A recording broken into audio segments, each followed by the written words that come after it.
Dear students, welcome back to online classes. Dear students, I have finished two lessons.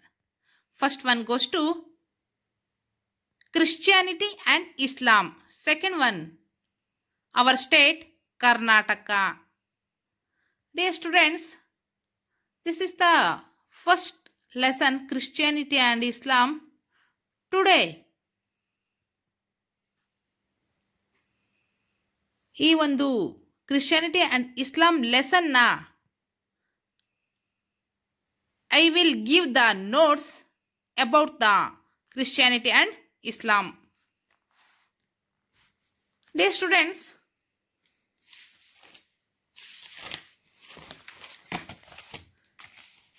this is exercise.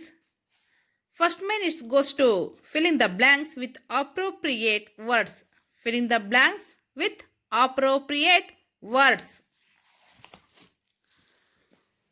The birthplace of Jesus Christ is Bethlehem. ಹಾಗಾದರೆ Jesus Christ ರವರು ಹುಟ್ಟಿದಂತಹ place ಅಂದರೆ ಯಾವುದಪ್ಪ ಹಾಗಾದರೆ ಅಂದರೆ Bethlehem. The place of Jesus crucifixion is dash. Second one, the place of Jesus crucifixion is dash. ಹಾಗಾದರೆ ಅವ್ರನ್ನ ಕ್ರೂಸಿಫಿಕೇಶನ್ ಮಾಡಿದಂತಹ ಪ್ಲೇಸ್ ಯಾವುದಪ್ಪ ಹಾಗಾದರೆ ಅಂದರೆ ಗೋಲ್ಗೊಥಾ. Third one goes to the birth place of Muhammad Paigambar is dash. The birthplace of Muhammad Paigambar is dash. ಹಾಗಾದರೆ ಮಹಮ್ಮದ್ ಪೈಗಂಬರ್ ಅವರ ಹುಟ್ಟಿದ ಸ್ಥಳ ಯಾವುದಪ್ಪ ಅಂದರೆ ಮೆಕ್ಕಾ.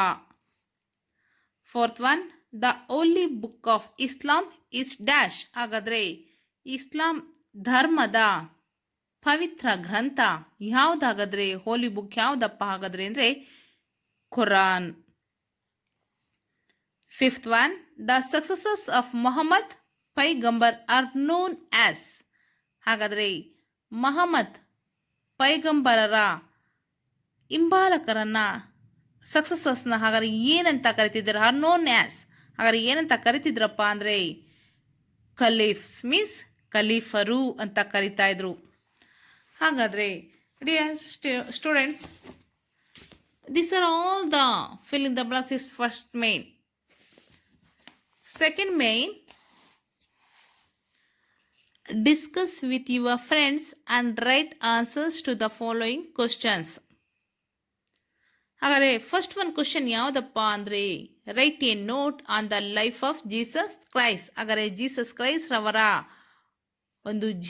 ಒಂದು ಚರಿತ್ರೆಯ ಬಗ್ಗೆ ಒಂದು ನೋಟ್ ಮೀನ್ಸ್ ಟಿಪ್ಪಣಿಯನ್ನು ಬರೆಯಿರಿ ಅಂತ. Right A note on the life of Jesus Christ. Jesus Christ was born in Bethlehem. He was the son of poor couple Joseph and Mary. He knew Arabic and Semitic languages. He was baptized by John. John declared Jesus the Messiah.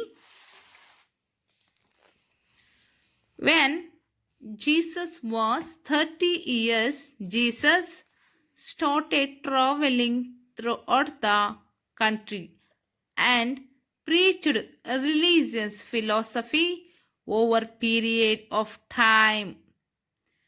Jews chose Jesus as their religious leader. Jesus had 12 disciples. Jew fundamentalists started opposing him.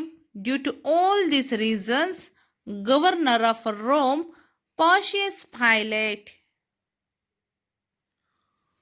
ordered crucifixion of Jesus. He was crucified on Friday on the hillock of Golgotha. ಹಾಗಾದರೆ ಅವರ ಒಂದು ಜೀವನ ಚರಿತ್ರೆಯ ಬಗ್ಗೆ ಟಿಪ್ಪಣಿಯನ್ನು ಕೇಳಿದಾಗ ಅವರು ಹುಟ್ಟಿದಂಥ ಸ್ಥಳ ಬೆತ್ಲೆಹೆಮ್ ಆಗ್ಬೋದು, ಅವರ ಯಾರ ಮಗ ಅನ್ನುವ ಒಂದು was the son of poor couple Joseph and Mary, ಮತ್ತು ಜೋಸೆಫ್ ಮತ್ತು ಮೇರಿಯ ಮಗನಾಗಿ ಜನಿಸಿದಂಥವರು ಇವರು. ಬೆತ್ಲೆಹೆಮ್ಮಲ್ಲಿ ಜನಿಸಿದ್ರು. ಮತ್ತು ಇವ್ರಿಗೆ ಸುಮಾರು ಲ್ಯಾಂಗ್ವೇಜಸ್ ಬಗ್ಗೆ ಗೊತ್ತಿತ್ತು, ಹಂಗಾರೆ ಸುಮಾರು ಭಾಷೆಗಳ ಬಗ್ಗೆನೂ ಗೊತ್ತಿತ್ತು. ಅರೇಬಿಕ್ ಆ್ಯಂಡ್ ಸೆಮಿಟಿಕ್ ಲ್ಯಾಂಗ್ವೇಜಸ್ ಬಗ್ಗೆನೂ ಸಹ he knows the two languages, Arabic and Semitic languages. ಹಾಗಾದರೆ ಹಿ ಡಿಕ್ಲೇರ್ಡ್ ಜೀಸಸ್ ಮೆಸಾಯಿ. ಹಾಗಾದರೆ ಜೀಸಸ್ ಮೆಸಾಯಿ ಅನ್ನೋತನ ಇವನು ಜಾನ್ ಅನ್ನೋತವನು ಡಿಕ್ಲೇರ್ ಮಾಡಿದ್ದ. ಹಾಗಾದರೆ when Jesus was 30 years, Jesus started travelling through out the country. ಹಾಗಾದರೆ ಜೀಸಸ್ ತನ್ನ 30ನೇ ವಯಸ್ಸಿನಲ್ಲಿ travelling through out the country, ಹಾಗಾದರೆ ದೇಶದಾದ್ಯಂತ ಟ್ರಾವೆಲಿಂಗ್ ಪ್ರಯಾಣವನ್ನು ಬೆಳೆಸಿದಂಥ ಜೀಸಸ್ ರವರು ಪ್ರೀಚ್ಡ್ ರಿಲಿಜಿಯಸ್ ಫಿಲಾಸಫಿ, ಆ ಒಂದು ಧರ್ಮದ ಬಗ್ಗೆ ಒಂದು ಅವ್ರದ್ದೇ ಆದಂಥ ತತ್ವಗಳನ್ನು ಬೋಧಿಸಿದ್ರು. ಓವರ್ ಪೀರಿಯಡ್ ಆಫ್ ಟೈಮ್, ಹಾಗಾದರೆ ಅವರ ಜೀವನದಾದ್ಯಂತ ತಮ್ಮದೇ ಆದಂಥ ಒಂದು ತತ್ವಗಳನ್ನು ಟೀಚಿಂಗ್ಸ್ ಮೀನ್ಸ್ ಬೋಧಿಸಿದ್ರು ಅನ್ನೋ ಒಂದು ವಿಚಾರವನ್ನು ಹೇಳ್ತಾ, Jews chose Jesus as their religious leader. Jesus had 12 disciples. ಹಾಗಾದರೆ ಜ್ಯೂ ಫಂಡಮೆಂಟಲಿಸ್ಟ್ ಸ್ಟಾರ್ಟೆಡ್ ಆಪೋಸಿಂಗ್ ಮೀಮ್. ಫಸ್ಟ್ ಏನಾಗುತ್ತಪ್ಪ ಅಂದರೆ ಇವರ ಒಂದು ಜ್ಯೂ ಫಂಡಮೆಂಟಲಿಸ್ಟ್ ಸ್ಟಾರ್ಟೆಡ್ ಆಪೋಸಿಂಗ್ ಹಿಮ್. ಇವರು ಈ ಒಂದು ಜೀಸಸ್ ಕ್ರೈಸ್ತರ್ ಅವ್ರನ್ನ ವಿರೋಧಿಸ್ತಾ ಬಂದಿದ್ದಾಗ, ಸೊ ಇವೆಲ್ಲ ಒಂದು ರೀಸನ್ಸ್ಗಳನ್ನ ಇಟ್ಕೊಂಡಂತಹ due to all these reasons governor of ರೋಮ್ನ ಗವರ್ನರ್ ಈ ಒಂದು ರೀಸನ್ಸ್ಗಳನ್ನ ಇಟ್ಕೊಂಡು ಈ ಪಾನ್ಷಿಯಸ್ ಪೈಲೇಟ್ ಅನ್ನೋಂಥವ್ರು ಏನಪ್ಪ ಮಾಡ್ತಾರೆ ಅಂದರೆ ಆರ್ಡರ್ ಕೊಡ್ತಾರೆ. ಅಂದ್ರೇನು, ಅವರೊಂದು ವಿಚಾರದಲ್ಲಿ ಆರ್ಡ್ರ್ ಮಾಡ್ತಾರೆ ಕ್ರೂಸಿಫಿಕೇಶನ್ ಆಫ್ ಜೀಸಸ್. ಹಾಗಾದರೆ ಇವರನ್ನು ಒಂದು ಶಿಲುಬೆಗೇರಿಸುವಂಥ ಒಂದು ವಿಚಾರದಲ್ಲಿ. ಹಾಗಾದರೆ ಅದೇ ಥರನಾಗಿ ಸಹ ಪಾನ್ಷಿಯಸ್ ಪೈಲೇಟ್ ಹೇಳ್ದಂಥ ಒಂದು ಆರ್ಡ್ರ್ ಮಾಡಿದಂಥ ಒಂದು ವಿಚಾರದಲ್ಲಿ he was crucified on Friday on the hillock of Golgotha ಬೆಟ್ಟದ ಮೇಲೆ ಯಾರನ್ನ ಕ್ರೂಸಿಫೈಡ್ ಮಾಡಲಾಗುತ್ತಪ್ಪ ಅಂದರೆ ಜೀಸಸ್ನ. ಯಾರ ಒಂದು ಆರ್ಡರ್ನ ಮೇರೆಗೆ ಅಂದರೆ ಪಾನ್ಷಿಯಸ್ ಪೈಲೇಟ್ ಯಾರಪ್ಪ ಅಂದರೆ ಇವರು ರೋಮ್ನ ಗವರ್ನರ್ ಅಂತ ಹೇಳ್ತಾ ಮಕ್ಕಳ ಇವರ ಒಂದು ಜೀವನ ಚರಿತ್ರೆಯ ಬಗ್ಗೆ ಈ ಥರ ಒಂದು ವಿವರಣೆಯನ್ನು ಕೊಡ್ತಾರೆ. ಹಾಗಾದರೆ ನೆಕ್ಸ್ಟ್ ಒನ್ ಕ್ವಶನ್ ಯಾವುದಪ್ಪ ಹಾಗಾದರೆ ಅಂದರೆ second one, list out the teachings of Jesus Christ. ಹಾಗಾದರೆ ಇವರ ಒಂದು ಬೋಧನೆಗಳ ಟೀಚಿಂಗ್ಸ್ನ ಜೀಸಸ್ ಕ್ರೈಸ್ಟ್ ಅವರ ಟೀಚಿಂಗ್ಸ್ ಯಾವ್ಯಾವ್ದಪ್ಪ ಹಾಗಾದರೆ ಇವರು ಏನೇನಂತ ಟೀಚಿಂಗ್ಸ್ನ ಮಾಡ್ತಾರಪ್ಪ ಹಾಗಾದರೆ ಅಂದರೆ list out the teachings of Jesus Christ. The teachings of Jesus Christ, first one, God is one and He is the most merciful. He is the creator of entire creation. Second one goes to everyone should develop brotherhood feelings about others. Third one, loving the people who are in distress is equal to worshipping God. Fourth one should serve others without expecting anything from them. Fifth one, serving people is equal to the worship of God. Sixth one, if one repents for his mistakes, God will forgive him. If one repents for his mistakes, God will forgive him.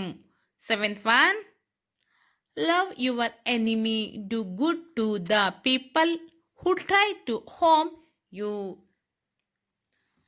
These are all the 7 points are the teachings of the Jesus Christ. ಹಾಗಾದರೆ ಇವೆಲ್ಲ ಸಹ Jesus Christ ಅವರ ಬೋಧನೆಗಳು ಅಂತ ಹೇಳ್ತಾ, dear childrens, I think it's enough today. You watch the video twice or thrice and you will must write your notes. I hope you better understood. Okay, thank you very much.